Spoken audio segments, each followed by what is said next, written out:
So confidentiality, this is how they can ask you the question. They could say to you, what do you understand about confidentiality? Or they could paint a scenario-based questions for you to say, you've got a patient and the do we call it neighbor? We don't have neighbor. Somebody next to the person have got a visitor as well, and they approached you to say, oh, they are looking at this person, what is wrong with them, what are they passing through, what would you do? They are testing that confidential. They want to see how you will react. You must not disclose what that person is passing through. You must not tell them the medical condition of the person. If you do, you have breached confidentiality. So it could come in any form. So if they ask you direct, what do you understand by confidentiality? You just have to tell them that confidentiality is all about protecting your patient's information from getting into unauthorized hand. So that is what confidentiality is all about. If I want to stress it further, I would love to tell you that confidentiality also goes down to discussing about your patient or your resident health record, their email address, their phone number, their name, telling a story that could be traced back to that person. Like if I come here to say to you guys, I witnessed somebody who was somebody who the family member, they never visited, they don't care, they don't want to know about the person. This woman have got 3 houses in Westminster, this woman have got 3 houses in Aberdeen, this woman have got 10 houses in Glasgow, this woman is this woman, and somebody who is working in the same place with me could trace that we've got a resident who the family member do not visit, who have got houses in Westminster, they've got houses in Aberdeen, they've got houses in Glasgow. Of course, they would know, oh, I am talking about Mrs. Geraldine. If they pick up that video to present to my management to say, oh, Juliana is talking about Mrs. Geraldine, and the management look at it to say, we have a person, a resident or patient in this place. Her name is Mrs. Geraldine. She's got 3 houses in Westminster. She's got houses here and there. And the family member never visited. And this is what the home is struggling to see how they will bring them in. Now you are going to talk about it. They will sack you immediately. You are going home. That is if they don't sue you. So telling a story that will link back to somebody, that is breach of confidentiality. You must not. You must not. So, protecting your patient or your resident information, when we talk about information, everything concerning that person, protecting it and making sure it does not get into unauthorized person. When I mean unauthorized person, the only person that must have access to that information is the doctor for the health record, the approved family member. You guys know that even most family members are not allowed into somebody's care, some of them. So the approved person, if they approve, oh, it is the daughter that should, only the daughter have that right to ask you question and you answer. A random person cannot just come and introduce themselves or say, oh, I am the niece. What is going on? What is the doctor saying? How long does they... you do know. You just have to tell them, oh, I'm sorry. Please, can you speak to my management about this? So, your team member, the people you are working with, the team members include your management, because all of us are working as a team. Your colleague on the unit, the doctor in charge, the social worker or the advocate, whoever that is in charge, involved in that care. Only people involved in that person's care should have access to that information. The cleaner there shouldn't have it. The security person there shouldn't have it. They have no business with that. So that is all about confidentiality. The other question I got here is to talk about skill.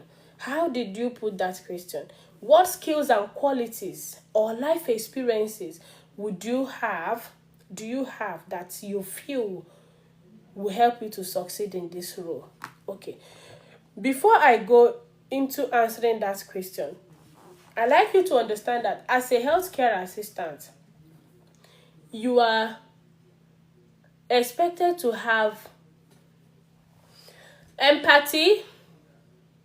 Oh, you were asking the interview. Okay, but have I cleared you now? You are expected to have empathy. You are expected to have good time management, good ICT skill or IT skill. When I mean IT skill, not for you to be a guru, like do this, just being able to way you use your phone, because we use device at work. So IT skills, knowing how to type, that is IT skill. Okay, I don't want, it's not about being advanced. Like if they give you system in a computer to document what you have done, are you able to do so? But if you have also got more experience like us, who studied computer in school, we did computer biology, so we are familiar with some computer terms and all that. We are able to do some maneuver animations, Excel and all those. You can go deeper. Clinical basic skills. Though these skills include, being able to know how to monitor a patient or a resident vital signs. What vital signs am I talking about? The blood pressure, the temperature, the oxygen saturation, the respiratory rate, the heart rate. If you're able to, we have a kit for that. If you have been trained and you have that skill, it is required. We have time management is a good skill. We have team working is a good skill. We have what is it called? A lot of them. We have record keeping is a good skill. We have patience is a good skill. We have I think I have where I listed some of these skills. So let me see. I can call as many as possible for you. Okay, when I talk about skills, good communication is a good skill. Documentation, like I said, record keeping is a good skill. Time management, honesty, accountability, being teachable, being flexible. All these things are skill. Personal care skill, good, is a good skill. Manual handling, thank you, because I cannot remember all of them now. Manual handling skills, all these things are skills that is needed. So when they ask you what skills have you got as a healthcare assistant, tell them that you've got good time management skills, that you know how to manage your time, you know how to prioritize your task, you know what to do at every point in time so you don't get choked up. Tell them that you have good manner handling skill. That is, if you have been trained and you know what you are saying. If you have not been trained on manual handling, like you are not working as a carer yet, please do not tell them that you have manual handling skills. You know what is manual handling? It's just all about moving something from one place to another. So you might say, does it mean you cannot, you know how to move something? No, you cannot just move something like that. There is a way we move things. That's how we position to move things. Okay, if we want to dress a resident up, there is a way we position to dress them up. So if you have that skill, tell them that you have manual handling skill. Personal care skill, it all include how to give them shower or bath or bed wash, how to dress them up, take them to the bathroom, give them wash, bring all those skills. If you have that skill, tell them you have good personal skill. Hoisting is involving, also included in manual handling. Tell them that you are teachable. Being teachable is a great skill, is a great quality, that somebody is teachable, like somebody who is not Mrs. or Mr. Know-it-all. Such people, it is difficult to work with them. If you are teachable, you can easily learn from your cleaner. You can easily learn from the resident or patient. Even you can easily learn from your colleague. You can easily learn. Okay, somebody that is teachable is very easy to work with. Alright, unlike someone that is rigid. If you are rigid, somehow you will be rude. Tell them that you've got patience. Is a good virtue, is a good quality. Someone that is patient, because care job requires a lot of faith.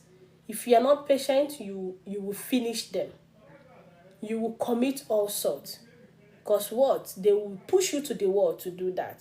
But if you got patient, you can imagine you are serving a resident food and he's telling you F off. He's telling you you are this, he's telling you you are that. This is somebody you've not done anything to them. You're just coming to help them, but they are cursing you. They are using F word on you. Yeah? So you remain calm. You can only remain calm if you got patience. And allow them say everything they want to say. You still apologize on top and still have to render that service. Tell them that you've got good communication skill.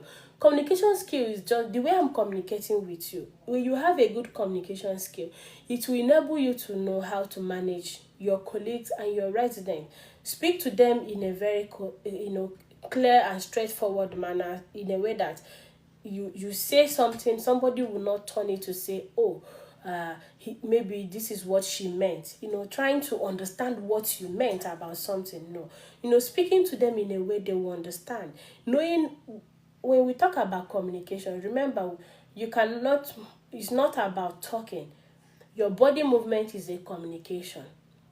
Okay, so telling them that you have good communication skill includes that you know when to move your body, how to look at them so they will not feel like you are threatening them. Somebody said to me one day, why are you rolling your eyes? She did something and I rolled my eyes. Why are you rolling your eyes? They are scaring me. So you shouldn't do that. That is to them. You rolled your eyes, you are scaring them. So that is communication. You communicated to them that this thing you are doing, I cannot take it. Or if you move an inch, it is finished for you. So team management, working as a team, is a good skill. In fact, it's one of it, because this job you cannot do it alone. We need to work as a team.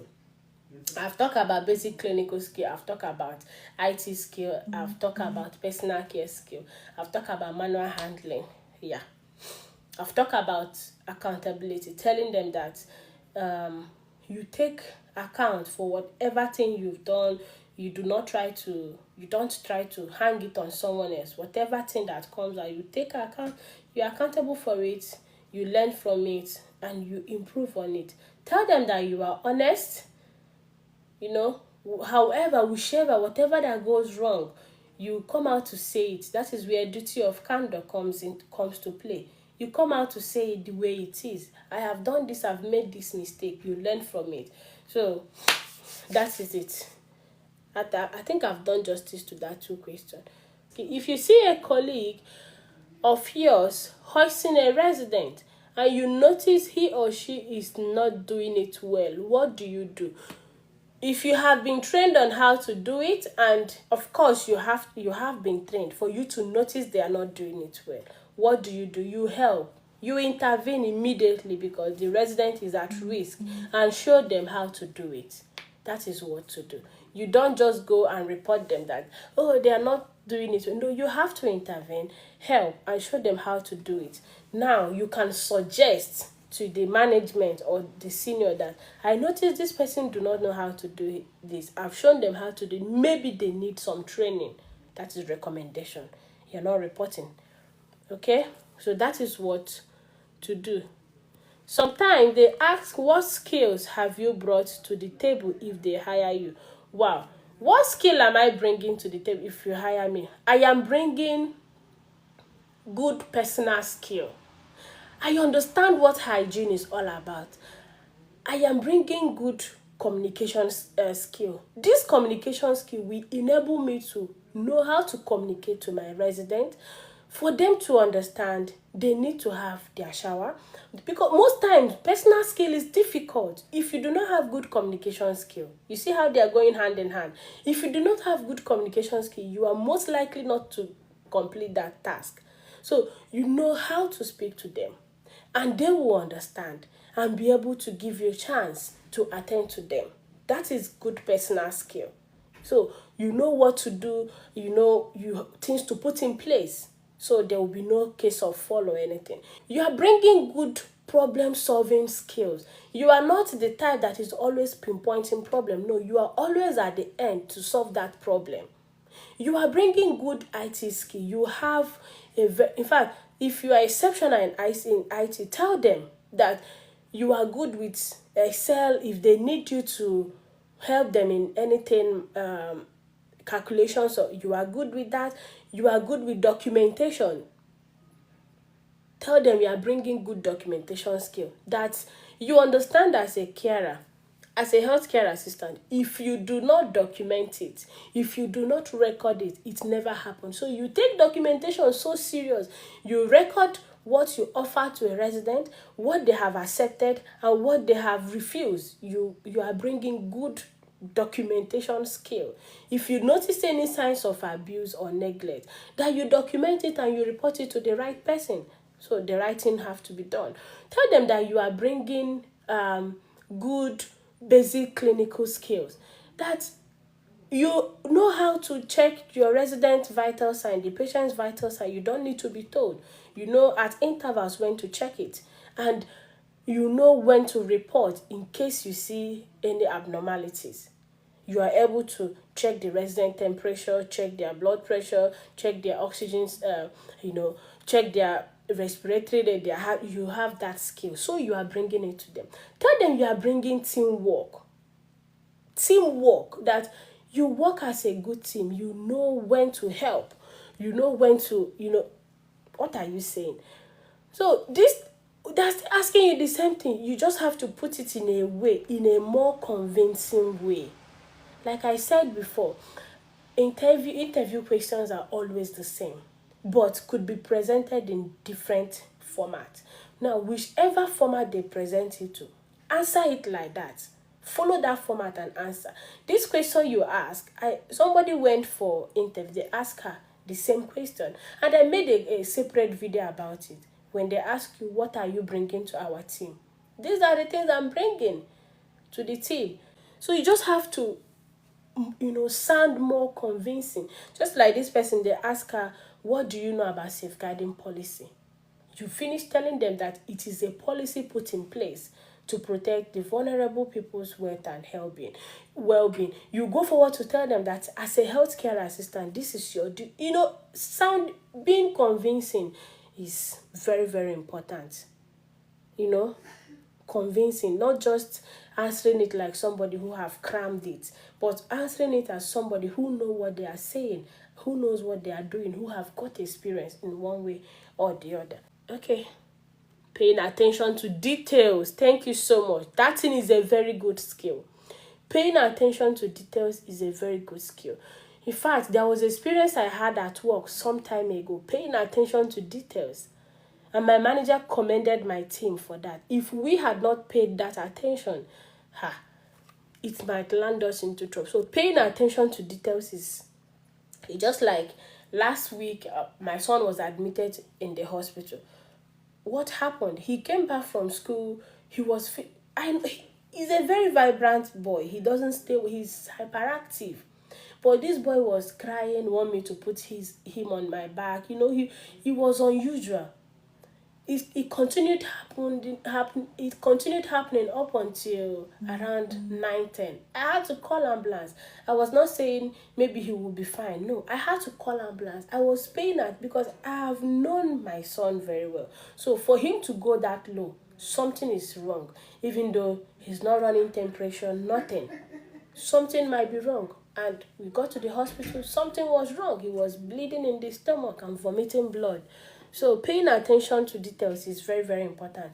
You can only achieve that if you are the type that knows your resident very well. There was this training my company put me through to do. The title of the training is Knowing Your Resident Well. So if you are very familiar with your resident and they start showing some signs of, they can walk before, but you notice in the morning they find it difficult to stand up, that is a concern. You have to record it, you have to document it, you have to report it that I noticed this morning that this resident it was difficult for this resident to stand up. Something could be the problem. Maybe something is going on. So when you document it, and maybe by afternoon they get worse, if they ask, who attended to this person in the morning? Did you notice anything? You said, yes, I've already documented it. You exonerate yourself. Okay, so paying attention to detail. It's not even exonerating you, but for them to take quick action before it gets bad. So paying attention to details is a very good skill you can bring to the team. Infection control. Infection control is all about procedures you put in place to stop or prevent the spread of infection from one place to other. I'll start from our home. Infection control in your house. The mop you use to mop your toilet, you don't use it to mop your kitchen, right? That is you controlling infection. Now, when you buy your fish, you bought meat, you bought pizza, you bought burger, you couldn't finish it, you want to put it back in the fridge. Do you place uncooked meat over your pizza, or over the vegetable, or over the fruit you bought that you want to eat? You don't do that, right? That is you controlling infection. That's procedures you are putting in place, measures. So what would you do? You will put the fish, the meat under, then put other ones up. Yeah? Your ice cream and all that. Now, when you attend to a resident in the healthcare sector, you do not use the same glove to go to another patient. Yes? Do you do that? No, we don't do that. And what are we trying to prevent or control? Infection. Because if I use a glove for patient A, the same glove I am going to use it for patient B, there could be possibility that patient A have got an infection, and if I use it on patient B, I will have to transfer it.